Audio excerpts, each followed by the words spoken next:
Hello, നമസ്കാരം. എന്തൊക്കെയുണ്ട് വിശേഷം? എൻ്റെ വീഡിയോ കുറച്ച് പേരൊക്കെ കാണുന്നുണ്ട്. എന്നാലും എല്ലാവരും കാണും. ഞാൻ അനുഭവങ്ങൾ പറഞ്ഞുകൊണ്ട് പോകുന്നു. ഇന്ന് ഞാൻ പറയാൻ ഉദ്ദേശിക്കുന്നത് എനിക്ക് കുഞ്ഞുണ്ടായണ കാര്യമാണ്. ബാക്കി വേറെ കഥകളൊക്കെ ഒത്തിരി പറയാനുണ്ട് കേട്ടോ. ഓരോ ദിവസം ഓരോന്ന് പറയാം. ഞാനൊരു മാനിഫെസ്റ്റ് എടുത്ത ഒരു ഇതാണ്. ഇത് 2022 എനിക്ക് കുഞ്ഞ് ജനിക്കണേ. അപ്പോൾ 2021 മുതലാണ് ഞാൻ ഈ മാനിഫെസ്റ്റേഷനെ കുറിച്ചുള്ള വീഡിയോ എൻ്റെ ഫോണിലേക്ക് വരാൻ തുടങ്ങിയത് കേട്ടോ. അതിനെക്കുറിച്ച് ഞാൻ പറയാമെന്ന്. അപ്പോൾ ഞാനപ്പോൾ എൻ്റെ ഫോണിലേക്ക് ഇങ്ങനെ കുറേ വീഡിയോസ്, അഫർമേഷൻസ് എന്ന് പറഞ്ഞ വീഡിയോസ്, അന്നാണ് അഫർമേഷനെ കുറിച്ച് ഇങ്ങനെ ഞാൻ കുറേ വീഡിയോസ് മധു എന്നൊക്കെ പറഞ്ഞ കുറേ ആൾക്കാരുടെ വീഡിയോസ് കണ്ടിട്ടോ.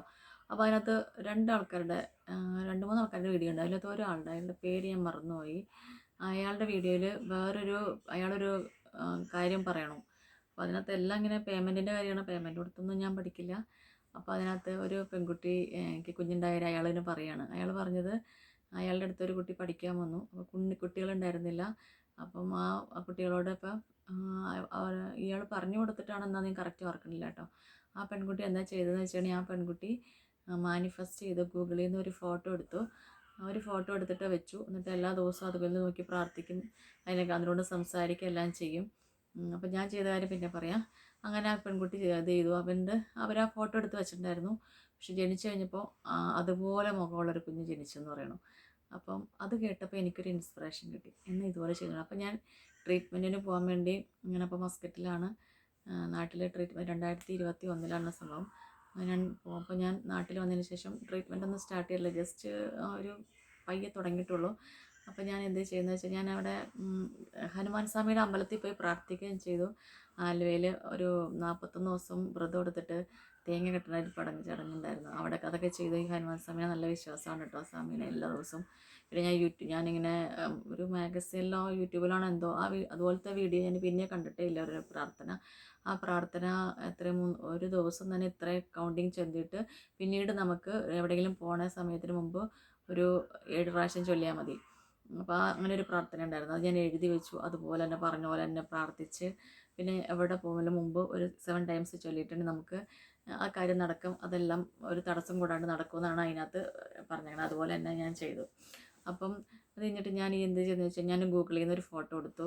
എനിക്കൊരു ആൺകുട്ടീനെയാണ് ഇഷ്ടം. എൻ്റെ വീട്ടിൽ 3 പെൺകുട്ടികളാണ്, 4 പെൺകുട്ടികളാണ്, ഞാനാണ് ഏറ്റവും മൂത്തത്. അപ്പം ഞാൻ ഇതൊരു പ്രാർത്ഥന എടുത്തു. ആ പ്രാർത്ഥന എടുത്തിട്ട്, ഒരു കുഞ്ഞിൻ്റെ ഫോട്ടോ, ഒരു ആൺകുട്ടിയുടെ ഫോട്ടോ ഞാൻ എടുത്തിട്ട് ഞാൻ എൻ്റെ ഗൂഗിളിൽ സ്ക്രീൻഷോട്ട് എടുത്തിട്ട് വെച്ചു, ഗൂഗിളിൽ നിന്ന് എടുത്തിട്ട്. അതുപോലെ എനിക്ക് അപ്പോൾ ആയുഷ് ഹോസ്പിറ്റലിൽ നിന്ന് കിട്ടിയൊരു പെൺകുട്ടി ഉണ്ടായിരുന്നു. ആ കുട്ടിക്ക് എൻ്റെ ഒരു കൂട്ടുകാരിക്ക് ഞാൻ എടുത്തപ്പോൾ ഒരു പെൺകുട്ടിയുടെ ഫോട്ടോയാണ് അവർക്ക് കൊടുത്തത്. അവരത് നോക്കി പ്രാർത്ഥിച്ചോന്ന് അറിയില്ല. നീ ഇത് നോക്കി പ്രാർത്ഥിക്ക്, ഞാനിത് നോക്കി പ്രാർത്ഥിക്കാം. ഞാൻ ചെയ്തതെന്ന് വെച്ചാൽ, ഞാൻ എല്ലാ ദിവസവും ആ ഫോട്ടോയിൽ നോക്കി, എടാ ചക്കരെ, നമ്മളിങ്ങനെ ഓമന പേരൊക്കെ ഇട്ട് വിളിക്കില്ല, അങ്ങനെ പേരൊക്കെ ഇട്ട് വിളിച്ച് ലാസ്റ്റ് ഞാൻ ചോദിച്ചു, നീ എന്നാ വരണേ, നീ എന്ന് വരും, ഇങ്ങനെയൊക്കെ ഓരോന്നൊക്കെ നമ്മളിങ്ങനെ ചോദിക്കും, ഒറിജിനൽ കുഞ്ഞിനോട് ചോദിക്കും പോലെ. എടാ ഞാനിപ്പോൾ എണിച്ചുള്ളൂ. അപ്പോൾ ഞാൻ അവനോട് സംസാരിക്കും ഓരോന്ന്. അങ്ങനെ പറഞ്ഞ് ലാസ്റ്റ് എനിക്ക് എൻ്റെ കൂട്ടുകാരിക്ക് പെൺകുട്ടി തന്നെ. ഞാൻ പെൺകുട്ടിയുടെ പടം കൊടുത്തിരുന്നത്. പക്ഷേ എനിക്ക് കുഞ്ഞ് ജനിച്ച് കഴിഞ്ഞപ്പോൾ, അതിന് ശേഷം നമ്മൾ ട്രീറ്റ്മെൻറ്റ് സ്റ്റാർട്ട് ചെയ്ത് കുഞ്ഞ് ജനിച്ച് കഴിഞ്ഞപ്പോൾ എനിക്ക് ആൺകുട്ടി തന്നെ ഉണ്ടായി. അത് ഫസ്റ്റ് ഇതിൽ തന്നെ IVF ട്രീറ്റ്മെൻ്റ് ആയിരുന്നു ഫസ്റ്റിൽ. ചില ആൾക്കാർ 3 ചെയ്ത് പോയിട്ട് 4ാം വട്ടമാണ് ചെയ്യാൻ വന്നേക്കണേ. അപ്പം കുഞ്ഞുണ്ടായി കഴിഞ്ഞിട്ട് അപ്പോൾ ഞാനൊരു ഇരിക്കണ പ്രായമുള്ള കൊച്ചിൻ്റെ മുഖം വെച്ചിരുന്നത്. ആ സമയമായി കൊച്ച് വലുതായി. ആ സമയത്ത് ഇപ്പോൾ ആ ഫോട്ടോ ഈ ഫോട്ടോ നോക്കുമ്പോൾ ഒരുപോലത്തെ ഫോട്ടോ, ഒരു കുറച്ച് വ്യത്യാസമുണ്ട്, ബാക്കിയെല്ലാം സെയിം. അപ്പം ഞാൻ എൻ്റെ അനിയത്തിക്ക് ഒരു ദിവസം ഈ ഫോട്ടോ അയച്ചു കൊടുത്തു. അപ്പോൾ ഇതാരാ, കുട്ടൂസല്ലേ എന്ന് ചോദിച്ചു. അല്ല, ഇത് ഞാൻ ഇങ്ങനെ ഗൂഗിളിൽ നിന്ന് എടുത്ത ഫോട്ടോ. അപ്പോൾ സെയിം ഒരുപോലെ ഇരിക്കണത്. അപ്പോൾ എനിക്ക് മനസ്സിലായി ഇത് നല്ല ഇതാണ്. പിന്നെ ഞാൻ കുഞ്ഞിന് വേണ്ടി ചെയ്തതിൻ്റെ കാര്യം, ആർക്കെങ്കിലും ഇങ്ങനെ കുഞ്ഞിന് വേണ്ടി നോക്കിയവർക്ക് ഒരു പൈസ ചിലവില്ലല്ലോ, നമ്മൾ ജസ്റ്റ് വിശ്വസിക്കുക, ചെയ്യുക. പിന്നെ ഈ പൗർണമി എന്നുള്ളത്, നമ്മൾ പൗർണമി ദിവസം ചന്ദ്രനെ നോക്കിയിട്ട് നമ്മൾ കിണലിൻ്റെ സൈഡിൽ വന്നിരുന്നിട്ട്, ഞാൻ എൻ്റെ അനിയത്തിയുടെ മക്കളും ഞാനും കൂടി ചെയ്തിരുന്നത്. അവർ പഠിക്കണ കാര്യത്തിലൊക്കെ ആയിരിക്കും ചെയ്തത്. അവരെന്താ ചെയ്തതെന്ന് ഞാൻ ചോദിച്ചില്ല. ഞങ്ങൾ 3 പേരും കൂടി അവിടെ ഒരു കസേര 3 ചെയർ ഇട്ടു. ഒരു കഷ്ണം പേപ്പറിൽ നമ്മൾ എഴുതി, നമ്മുടെ ആ വിഷസ് അതിൻ്റെ ഫ്രണ്ടിൽ നിന്ന് എഴുതണം. എഴുതിയിട്ട് നമ്മൾ മെഴുകുതിരി കത്തിച്ചിട്ടുണ്ടോ, ചുവന്ന മെഴുകുതിരിയാണ് കത്തിച്ച് വെച്ചത്. ചുവന്ന മെഴുകുതിരി ആ ചന്ദ്രനെ നോക്കി 5 മിനിറ്റ് പ്രാർത്ഥിച്ചതിന് ശേഷം നമ്മൾ കത്തിച്ച് വെച്ച മെഴുകുതിരിയിൽ എന്നിട്ട് നമ്മൾ കളയണം. ചുരുട്ടിയിട്ട് പ്രാർത്ഥിച്ച് നമ്മൾ കത്തിച്ച് കളയണം. പിന്നെ അത് ഓർക്കേണ്ട ആവശ്യമില്ല, അങ്ങനെ ചെയ്യണം. അപ്പം ഞാൻ എഴുതിയ വിഷ് എന്ന് വെച്ചിട്ടുണ്ടെങ്കിൽ എനിക്ക് കുഞ്ഞുണ്ടാവുന്ന കാര്യമാണ് ഞാൻ എഴുതിയത്. അത് കഴിഞ്ഞിട്ട് എന്താ ചെയ്യുന്നത് വെച്ചിട്ടുണ്ടെങ്കിൽ അത് ഞങ്ങൾ എൻ്റെ പൊന്നുമോൻ, അതാണ്ട് എൻ്റെ പൊന്നുമോൻ ഇവാൻ. ഫുൾ നെയിം പറ. ഞാൻ വിളിക്കുന്ന പേരുകളാ 5 പേരുകൾ വിളിക്കും. ചിമ്പു, സിമ്പണി, പൊന്നപ്പ, കുറേ പേരുകളുണ്ട്. അത് കഴിഞ്ഞിട്ട് നമ്മൾ കഥയിലേക്ക് വരാം. അത് കഴിഞ്ഞിട്ട് ഞാൻ എന്താ ചെയ്യുന്നത് വെച്ചിട്ടുണ്ടെങ്കിൽ അപ്പം കുഞ്ഞുണ്ടായല്ലോ. പിന്നെ ഞങ്ങൾ ഈ പ്രാർത്ഥന ചെയ്തു ഇവിടെ വെച്ചിട്ട്, നമ്മുടെ കിണറ്റിങ്കരയിൽ വെച്ച്. അത് ഞാൻ ഒരു വീഡിയോ കണ്ട ചിത്ര ഹാൻസിൻ്റെ അവരുടെ വീഡിയോ കണ്ടിട്ടാണ് അത് ചെയ്തത് കേട്ടോ. അതിൽ ഞാൻ ഈ റീസെൻ്റ്ലി ഒരു കാര്യം ചെയ്തു. കുറേ മാനിഫെസ്റ്റേഷനൊക്കെ നടക്കുന്നുണ്ട്. എന്താ വെച്ചാൽ നമ്മൾക്ക് നല്ല വിശ്വാസം വേണം. വിശ്വാസത്തോടെ പ്രാർത്ഥിച്ചാൽ നടക്കുന്ന പ്രൂഫാണ് അത്. നമ്മൾ വെള്ളം വേണം, തീ, അഗ്നി, വെള്ളം, തീ, പിന്നെ അങ്ങനെ പ്ലാന്റ്സ് എല്ലാം വേണം. അപ്പം പിന്നെ മണ്ണ്. അപ്പോൾ അതെല്ലാം കൂടി ഉൾപ്പെട്ട സ്ഥലമാണ് കേട്ടോ. കിണറിൻ്റെ കരയെല്ലാം കിണറിൽ വെള്ളമുണ്ട്, മുകളിൽ ചെടി നിൽക്കുന്നു, മണ്ണുണ്ട്, അങ്ങനെ എല്ലാ സ്ഥലവും ഉൾപ്പെടുത്തി അവിടെ സ്പേസ് കണ്ടെത്തിയത്. അപ്പോൾ അങ്ങനെ നോക്കി എനിക്കത് വലിച്ചു. അങ്ങനെ കുഞ്ഞുണ്ടായി. അപ്പം ആർക്കെങ്കിലും ഇങ്ങനെ ട്രൈ പ്രാർത്ഥിക്കണയൊക്കെ ആൾക്കാരുണ്ടാവുമല്ലോ, എനിക്കറിയാമല്ലോ. എനിക്ക് അത്രയും വർഷങ്ങൾക്ക് ശേഷം ഉണ്ടായ കുഞ്ഞാണ്.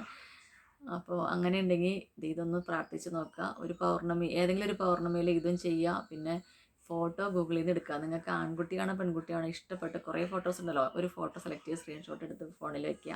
എല്ലാ ദിവസവും അതിനെ നോക്കി ഇങ്ങനെ അതിനോട് സംസാരിക്കുക.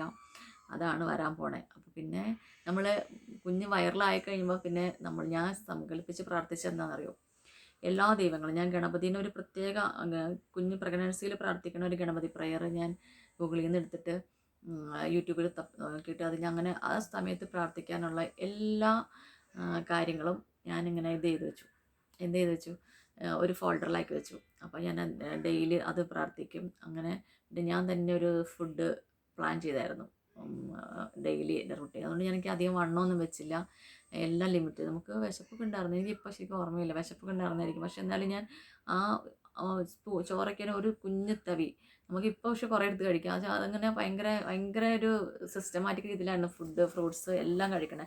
നട്ട്സ് ആയാലും 4 വെച്ചിട്ട് അങ്ങനെ എല്ലാവരും സിസ്റ്റമാറ്റിക് രീതിയിൽ കഴിച്ചാണ് പോയിരുന്നത് പ്രഗ്നൻസി ടൈമിൽ. പിന്നെ ഞാൻ പ്രാർത്ഥിക്കുമായിരുന്നു തീക്കുട്ടിച്ചാത്തനെയും പിന്നെ ഗണപതിനെയും പിന്നെ വേറെ കുറേ 3-4 ദൈവങ്ങളെയൊക്കെ എൻ്റെ യൂട്രസിൻ്റെ ഉള്ളിൽ അവിടെ ഇരുന്നിട്ട് എൻ്റെ കുഞ്ഞിനെ സംരക്ഷിക്കുന്ന രീതിയിൽ ഞാൻ സങ്കല്പിച്ച് പ്രാർത്ഥിക്കായിരുന്നു ഫുൾ. പിന്നെ ഓരോ സ്കാനിങ്ങിന് മുമ്പോഴും ഹനുമാൻ സ്വാമിയുടെ പ്രാർത്ഥിച്ച് ഞാൻ വീട്ടിൽ നിന്ന് ഇറങ്ങുമ്പോൾ സ്കാനിങ്ങിന് മുമ്പേയും പ്രാർത്ഥിക്കും.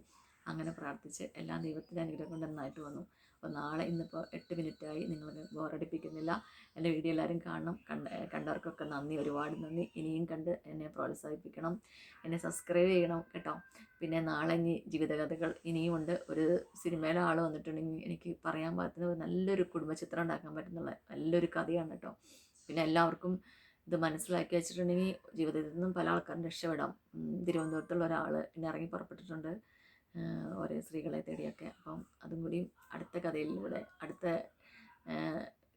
അടുത്ത നാളത്തെ കഥ അത് കണ്ടിന്യൂ ചെയ്യുന്നതായിരിക്കും. സ്ത്രീകൾ കബളിപ്പിക്കപ്പെടാതിരിക്കാൻ വേണ്ടിയുള്ള ഓരോ കാര്യങ്ങളാണ് ഞാൻ അവിടെ പറഞ്ഞുകൊണ്ടിരിക്കുന്നത്. Okay, bye, thank you for watching.